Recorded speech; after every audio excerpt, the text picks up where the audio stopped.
everyone. It's a privilege to share with you from God's Word. Today, I would like to share about 3 questions that God will always confront us with. The first question is, where are you? Are you in the right place? Are you in the place that you're supposed to be in? Are you in the place where God kept you? Or you have chosen your own path? The same question God asked Adam when he committed sin. So what happens when you are not in the right place? Like Adam, he was very confused. He was saying, Lord, I was scared because I was naked.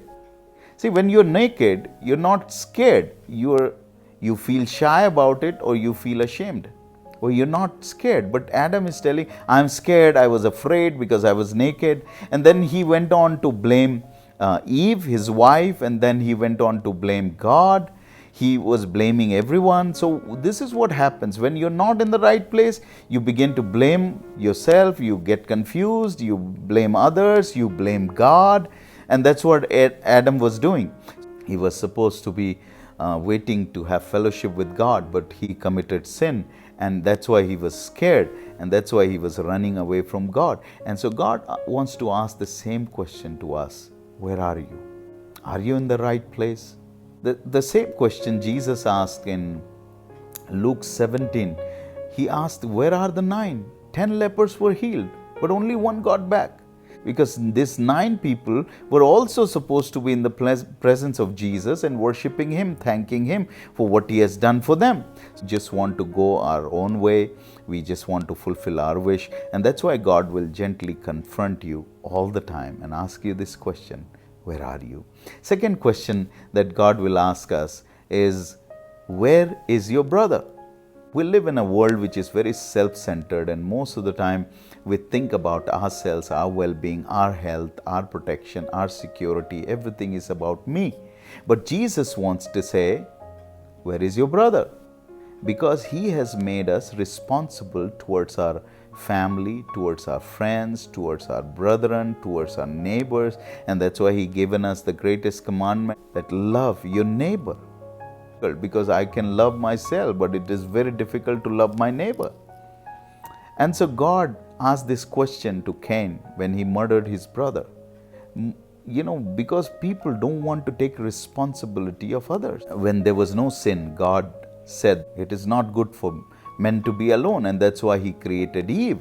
So God never wanted people to be alone. That's why He always brought us in a family, in a friend circle, in a fellowship, so that we can be responsible about each other. That's why He gave us commandment to go and make disciples, so that we are responsible for others. You are saved, that's not enough. You need to help others because you are responsible for others. When you will stand before God, God will ask you the same question, where is your brother?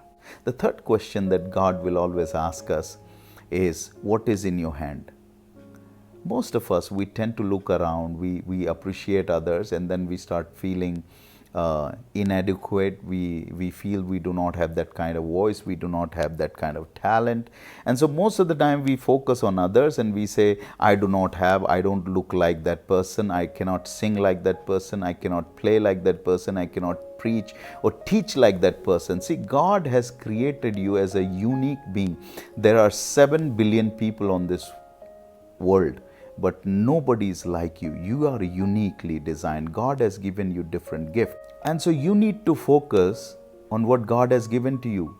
The same question He asked Moses, what is in your hand? And Moses had a staff, he had a rod, and God used that staff to lead others and to perform many miracles. David had a sling. He was not good with sword, and so he could not fight with all the armors. So God used that sling to slay the giant. So it's very important that we need to use what we have. There was a man in the book of Judges called Shamgar. Shamgar was not a trained fighter, was not an appointed leader, but when the opportunity came, he killed 600 enemies with ox goad. So friends, it's not what you do not have. It's not about the things that you do not have, but God is asking you, what is in your hand? Jesus wanted to feed 5,000 people. He asked them, "What do you have?" And so they had 5 loaves of bread and 2 fishes, and that was enough to feed 5,000 people. The question is whether you want to use what you have, because it's very important that we need to use what we have. So God will keep on confronting you with these questions. Where are you? Where is your brother? And what is in your hand? So let us be in the right place. Let us be responsible for others, and let us use what God has given to us.